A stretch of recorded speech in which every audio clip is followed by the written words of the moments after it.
d'un chercheur, un podcast de l'Université de Picardie-Jules Verne.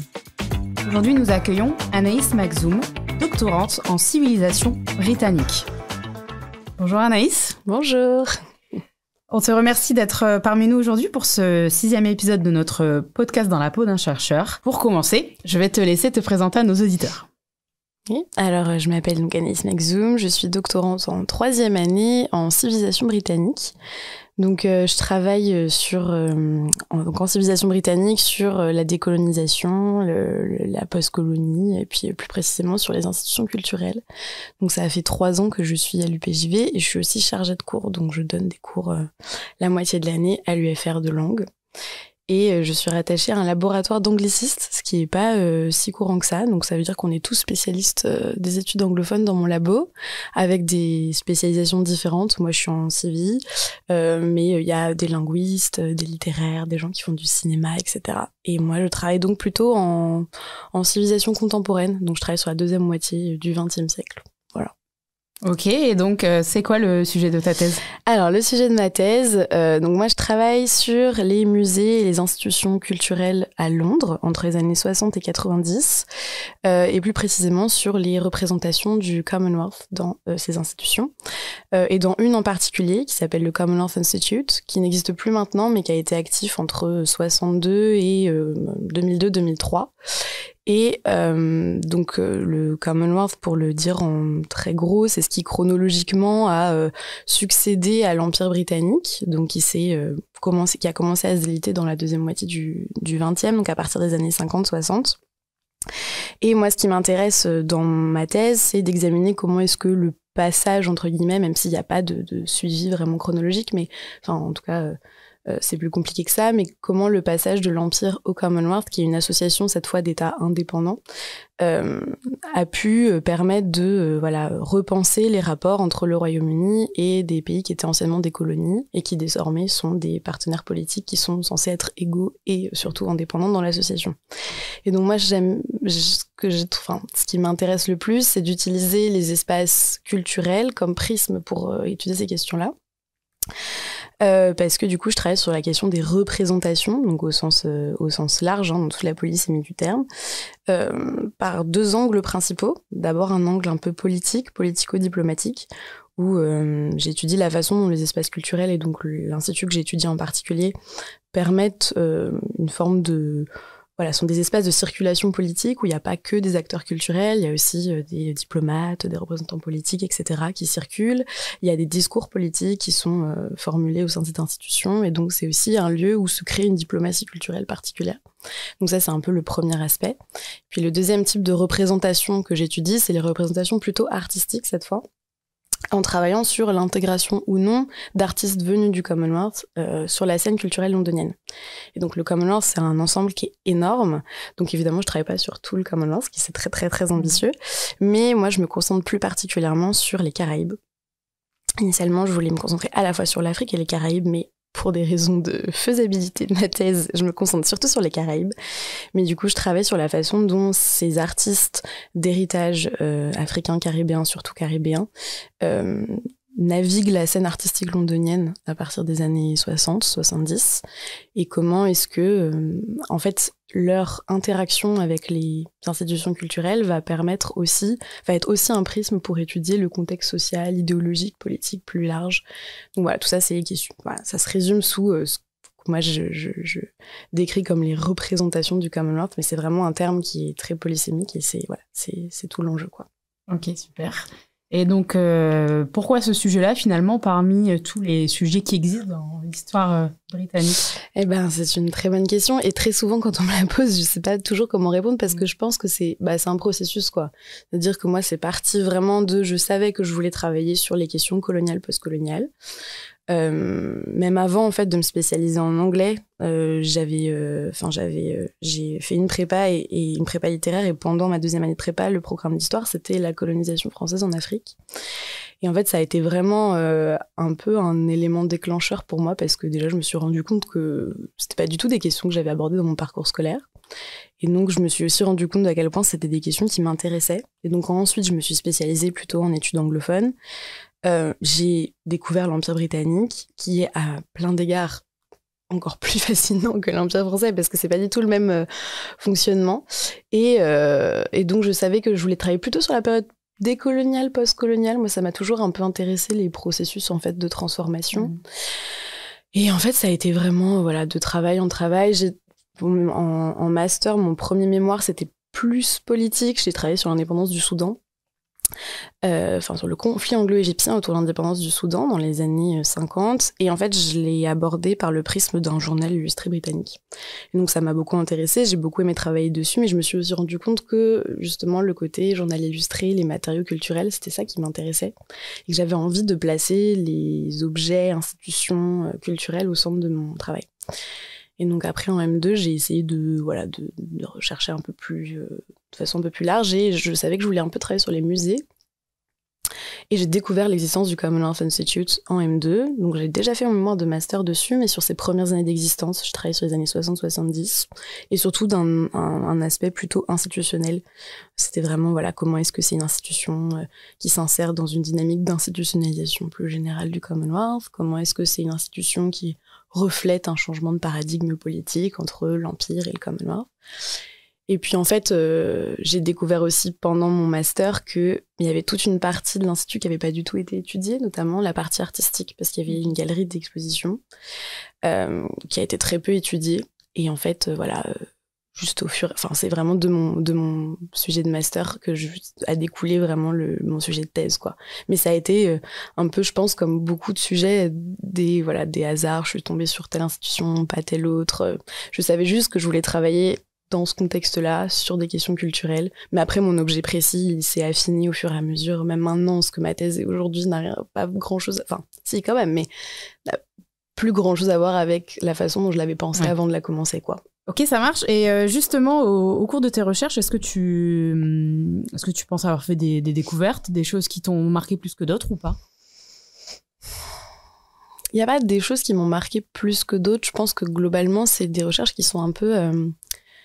les sujets sur lesquels je travaille font que me confronter aux archives, parce que je travaille sur plusieurs types de sources. Je travaille notamment sur des archives, j'ai des méthodes en fait d'historienne, mais aussi je fais des entretiens, etc. Et en fait, me confronter à mes sources, souvent, c'est pas forcément une position très confortable, parce que ce qui ressort beaucoup sur ma période d'études, c'est des visions, des discours, etc., qui sont très violents, qui peuvent être très racistes.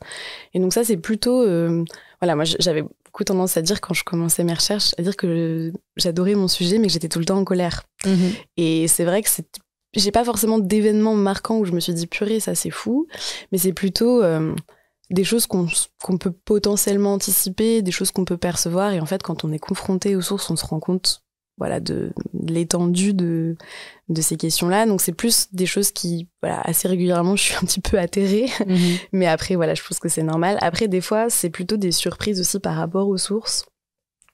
Au début de ma thèse, je voulais intégrer des questions autour des restitutions. Donc, questions qui sont maintenant assez médiatisées, etc.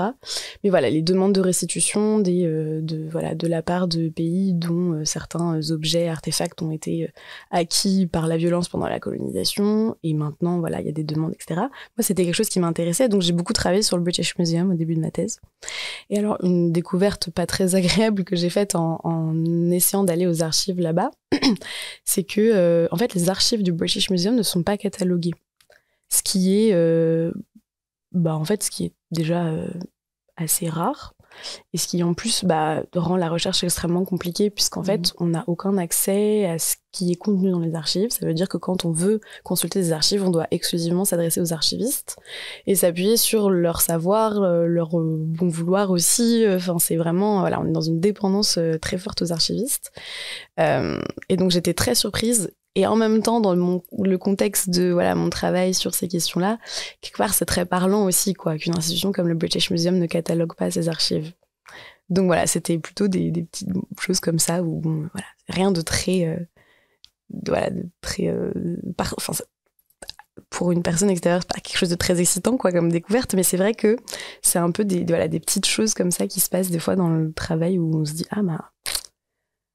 tiens... c'est intéressant. C'est frustrant, mais c'est intéressant.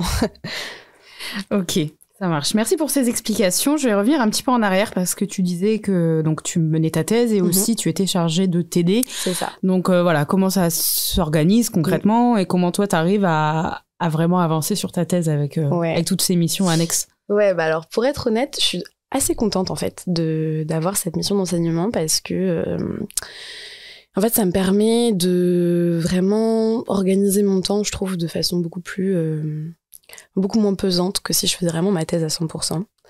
Moi vraiment le challenge principal dans ma thèse, ça a été trouver une organisation efficace, ne pas avoir l'impression que j'allais me perdre. Et en fait ce qui est plutôt pas mal, c'est que donc, j'ai une charge de cours mais qui est assez légère, j'ai 64 heures par an, ce qui correspond à peu près à un semestre de cours. Et d'ailleurs, je suis semestrialisée, donc tous mes cours sont sur un semestre. Ce qui fait que mon année est vraiment divisée en deux. Premier semestre, j'enseigne. Deuxième semestre, je suis 100% en recherche. Et en fait, la première année, ça a été un peu d'ajustement parce que c'était aussi la première année où j'enseignais. C'est assez intimidant, hein, les premières expériences de cours, etc. Maintenant, les deux années qui ont suivi, j'ai vraiment trouvé mon rythme et j'apprécie vraiment cette structure-là. Parce que, en fait, avoir des longues périodes de recherche, c'est vraiment hyper stimulant et en même temps c'est très dur de savoir comment s'organiser quand on n'a pas un peu des échéances à court et moyen terme. Et en plus, alors moi l'enseignement ça a jamais vraiment été une vocation, c'était plutôt quelque chose que j'envisageais comme un peu une nécessité quoi, j'avais pas vraiment le choix, fallait que je fasse des heures, je les ai faites. Et en fait j'ai découvert en enseignant que j'aimais beaucoup ça et que surtout ça complétait très bien ce que je faisais dans ma thèse, dans le sens où en fait une des raisons pour lesquelles je fais de la recherche, c'est aussi parce que, je veux pas les garder pour moi, quoi, ces recherches. L'objectif, c'est de les diffuser. Et donc, j'ai eu la chance, quand on est doctorante, on n'a pas, on ne donne pas nécessairement des CM hyper pointus. C'est souvent des TD. Moi, j'ai eu la chance quand même d'avoir des TD qui étaient en rapport avec ma spécialité. Donc, j'avais des TD de civilisation britannique et d'autres, mais notamment des TD de civilisation britannique auprès de L1. Et ça a été vraiment une super expérience parce que en fait c'est aussi c'est hyper stimulant d'avoir des discussions avec des étudiants et des étudiantes qui pour le coup n'y connaissent rien du tout, de voir que y a plein de il y a plein de débats qu'on a eus qui étaient hyper stimulants. Alors oui, il y a plein d'aspects de la civie, surtout quand c'est des cours d'introduction qui sont pas ultra séduisant, faire des cours sur le Parlement britannique, ça leur parle moyen. Mais typiquement, on avait des cours sur, par exemple, l'immigration au Royaume-Uni, des cours sur la politique extérieure du Royaume-Uni au XXe, et donc ça comprend l'Empire et tout ça. Et donc moi, c'est aussi des moments où, toujours le moment où je les préviens, je leur dis, je vous préviens, c'est mon sujet de thèse, donc je vais peut-être vous mettre des tunnels dessus, mais c'est très intéressant. Et je sais pas, il y a vraiment un échange qui se crée, puis parfois j'en recroise quand j'organise ou que je participe à des séminaires, des JE, des trucs comme ça. J'en recroise qui viennent, donc c'était vraiment moi quelque chose que j'ai beaucoup aimé à la fois d'un point de vue organisationnel, mais aussi je trouve que ça complétait très bien ce que je faisais à côté en thèse. Donc voilà, je suis très contente finalement d'avoir pu faire ça. Ok. Et super. Plutôt dans l'ensemble, ça n'a pas été si compliqué que ça à gérer quoi. Finalement, ça a été. Puis j'ai de la chance d'avoir des super collègues aussi, donc c'était pas mal. Et après, donc ta thèse là, t'en as encore pour combien de temps à peu près? La grande question. Alors j'arrive à la fin de mon contrat de thèse, donc j'arrive à la fin de mes 3 ans. J'arrive pas du tout à la fin de ma thèse, mais j'aimerais bien l'avoir finie d'ici 1 an et demi. J'aimerais bien viser plutôt 1 an et demi, 2 ans peut-être, mais j'aimerais bien l'avoir fini d'ici 2026. En fait, c'est juste que je sais qu'il faut que moi je me mette une deadline, parce que sinon je pense que je peux la continuer pendant encore 4 ans. Hein. Mais bon, je pense qu'il y a un moment où c'est un projet de recherche, qu'il faut le limiter. Donc voilà, j'aimerais, mais bon là, c'est toujours aussi, c'est un peu à la fois les avantages et inconvénients de la civie, mais il y a beaucoup de choses qui découlent en fait de ce qu'on trouve dans les sources. Moi, mes sources en plus sont pas en France, elles sont en Angleterre. Donc ça fait que c'est un peu dur d'anticiper à quel point, quand je vais en archive, je peux un peu anticiper ce que je vais trouver, mais en fait, je sais jamais vraiment si le dossier il fait 3 pages ou 500. Donc ensuite, le traitement des archives va être plus ou moins long. Je fais des entretiens, ça aussi, c'est toute une logistique. Toutes les personnes que j'interroge sont souvent des personnes qui ont plus de 80 ans. Donc voilà, il faut que se déplacer, c'est beaucoup de contraintes, etc. Donc, dans l'idée, moi, dans mon monde idéal, je la termine dans 1 an et demi. Il y a des chances que ça pousse un petit peu plus, mais dans tous les cas, je veux pas pousser trop non plus, quoi. Ok. On va revenir un petit peu sur ton parcours. Tu as donc commencé ta thèse il y a... Pardon, tu me l'as dit tout à l'heure. Ouais, il y a 3 ans. Enfin, 2022, septembre 2022. Voilà, c'est ça, quasiment 3 ans. Et avant cela, quelles sont les études que tu as suivies et qui t'ont amené jusqu'ici ? Alors, moi, j'ai fait donc une prépa littéraire, donc 2 ans, après mon bac, où j'ai fait une cagne moderne, donc pour préparer l'ENS de Lyon en anglais.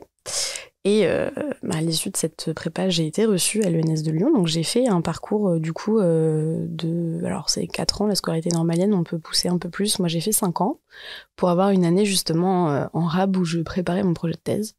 Et donc j'ai fait 5 ans du parcours études anglophones. Donc c'était vraiment, c'était de l'anglais, mais c'était pluridisciplinaire au sein de l'anglais, quoi. Donc j'ai vraiment été formée dans à peu près toutes les disciplines. Et donc pendant mes années à l'ENS, j'ai fait des choses qui m'ont beaucoup servi aujourd'hui. Notamment, j'ai passé 1 an à l'étranger. Donc j'ai fait un Erasmus, c'était avant le Brexit, donc on pouvait encore faire des Erasmus à Cambridge, du coup au Royaume-Uni. Et j'ai passé l'agrégation d'anglais aussi, ce qui du coup fait que je peux enseigner maintenant.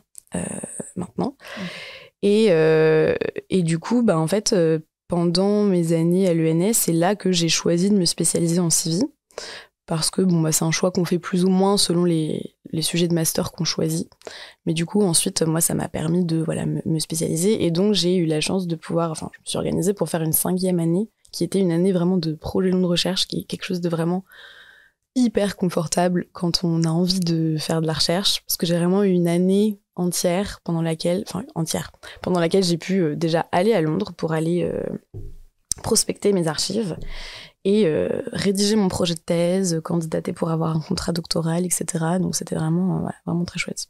Mais du coup, tout s'est fait de façon assez fluide. Ensuite, j'ai décroché mon contrat doctoral et donc j'ai commencé ma thèse ici. Et en fait, ma directrice de thèse, c'était elle qui me dirigeait en master. Donc c'était aussi,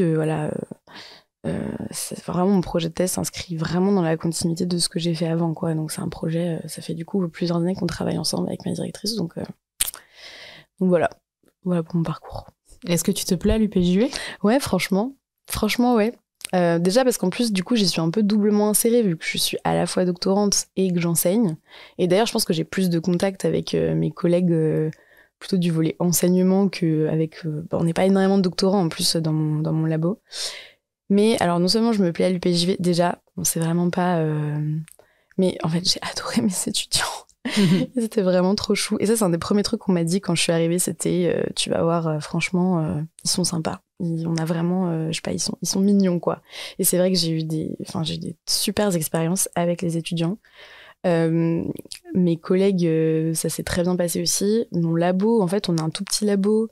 Du coup, c'est super chouette aussi parce qu'on est on se connaît très bien. Moi, je suis au conseil du labo en plus, donc je connais bien, même les doctorants. Il y a d'autres doctorantes qui sont arrivées, notamment les 2 dernières années qu'on suivi. Ça a été hyper fluide de les intégrer, etc. Et donc je suis pas basée à Amiens, mais je fais les allers-retours avec grand plaisir parce que ça a été vraiment, c'est un contexte qui est très chouette. Et je m'en rends compte aussi. Je me rends compte aussi de la chance que j'ai en parlant avec d'autres personnes qui sont en thèse ailleurs. C'est-à-dire que toutes les expériences sont pas aussi positives que la mienne, quoi. Donc dans l'ensemble, très contente. C'est parfait, super. Et justement, donc tu parlais en positif aussi de tes étudiants, et peut-être que parmi ces étudiants, il y en a qui vont vouloir faire une thèse, comme toi, par la suite. Et si tu les avais face à toi, là, qu'est-ce que tu leur dirais pour les pousser à franchir le pas ? Franchement, s'ils sont passionnés par ce sur quoi ils ont envie de travailler, tout ira bien, quoi. C'est-à-dire que vraiment, le moteur principal de la thèse, c'est vraiment la passion. Et ça n'a pas besoin d'être une passion dévorante, c'est-à-dire que moi, pour le coup, j'ai un fonctionnement où je cloisonne beaucoup ma vie perso et mon travail, ce qui n'est pas très facile à faire en thèse, mais qui est quelque chose qui est important pour moi. C'est-à-dire qu'à la fin de la journée ou le week-end, je ne travaille pas. Parce que sinon, je sais que ce que j'aime va finir par me dégoûter. Et je pense que c'est aussi pour ça que j'aime toujours autant travailler sur mon sujet après 3 ans, même un peu plus, parce que je sais aussi que je ne fais pas que ça. Mais il y a tellement de petits moments comme ça où, en fait, je sais pas, d'un coup, on a une super idée, où on lit un truc qui est vraiment passionnant, on rencontre aussi des gens qui sont... la thèse c'est vraiment pas que l'objet qu'on va rédiger, c'est aussi tout ce qui va graviter autour, c'est tout ce qui va être toutes les activités qu'on va faire, les séminaires, les colloques, rencontrer d'autres chercheurs, faire des séjours de terrain, etc. Moi j'ai très souvent cet effet de je participe à une journée d'études ou j'organise un séminaire où je fais quelque chose et je suis hyper stressée avant, et en fait à la fin de la journée j'ai le cerveau qui bouillonne, mais vraiment de la meilleure façon qui soit, quoi. C'est que je sais que j'ai aussi besoin de ces échéances régulières parce que ça me rebooste, quoi, et que j'ai toujours ce moment où je me dis je sais pourquoi je le fais. Mais vraiment j'insiste sur le côté passion, parce que je pense que c'est aussi en fait il y a pas vraiment d'autres moteurs possibles, je pense, parce que c'est pas la précarité de l'enseignement supérieur qui est attirante dans le fait de faire une thèse. C'est aussi un travail qui peut être très solitaire, parce que c'est un projet qu'on mène seul. Donc c'est beaucoup d'autodiscipline. Ça remet en question pas mal de choses sur la façon dont nous on pense qu'on fonctionne, mais on en apprend aussi beaucoup sur soi. Et donc, moi, je pense que vraiment, il faut avoir aussi tous les éléments de contexte, je pense, pour s'y engager de la meilleure façon qui soit. Il ne faut pas hésiter à solliciter de l'aide. Mais si on aime ce qu'on fait et qu'on a envie de le faire, je pense qu'il faut le faire, parce que je trouve que c'est vraiment une stimulation qui est rare et qu'on retrouve qu'on retrouve pas vraiment ailleurs, quoi. Donc, je regrette jamais de faire une thèse. J'aimerais juste ne pas avoir plus de moyens pour la faire, quoi. Mais bon, ça c'est un peu un autre sujet. Ok, ça marche. On arrive à la fin de notre podcast. Est-ce que tu as un message pour conclure ce podcast? Je sais pas, c'est une question je sais pas, c'est un peu large, mais je dirais que la recherche c'est tellement important dans tous les aspects. Enfin, moi, je crois vraiment pas qu'il y ait une distinction entre des sujets de recherche utiles et pas utiles. Je pense que toute forme de recherche contribue à améliorer notre société à tous les niveaux. Et donc, c'est important de la faire vivre, la recherche, que ce soit à l'échelle des doctorants, que ce soit à l'échelle de toutes les autres structures qui les encadrent. Et que c'est quand même, c'est un super beau projet, la thèse. C'est quelque chose qui est très exigeant. C'est quelque chose qui peut être compliqué à gérer dans le quotidien, etc. Mais il faut pas avoir peur de s'entourer, il faut pas avoir peur d'en parler, il faut pas avoir peur faut trouver ce qui marche pour soi. Et surtout, ça c'est un truc important, je pense, c'est c'est lutter contre le syndrome de l'imposteur. Parce que ça, c'est vraiment quelque chose... Ça revient souvent, ça. Mais moi, la gestion du temps et le syndrome de l'imposteur, je pense que c'est vraiment les deux challenges principaux. Parce qu'on a toujours l'impression que tous les gens autour de nous sont plus intelligents, plus cultivés, plus organisés, tout le monde travaille plus que toi, etc. Alors qu'en fait, pas du tout. Et surtout, effectivement, mais c'est quelque chose que tu m'as dit avant qu'on commence, c'était, en fait, personne ne connaît mieux son sujet que soi-même. Enfin, je veux dire, à chaque fois que j'en parle, je sais très bien qu'en fait, c'est moi la spécialiste, quoi. Mais donc ça, c'est un truc qu'il faut intégrer et se dire, je suis légitime. Et je pense que c'est d'autant plus un challenge quand on est dans certaines disciplines. Enfin, être chercheur et chercheuse en sciences humaines et sociales, c'est déjà faire face à plein de clichés, une forme de précarité, etc. Être une jeune femme dans la recherche, c'est aussi un challenge.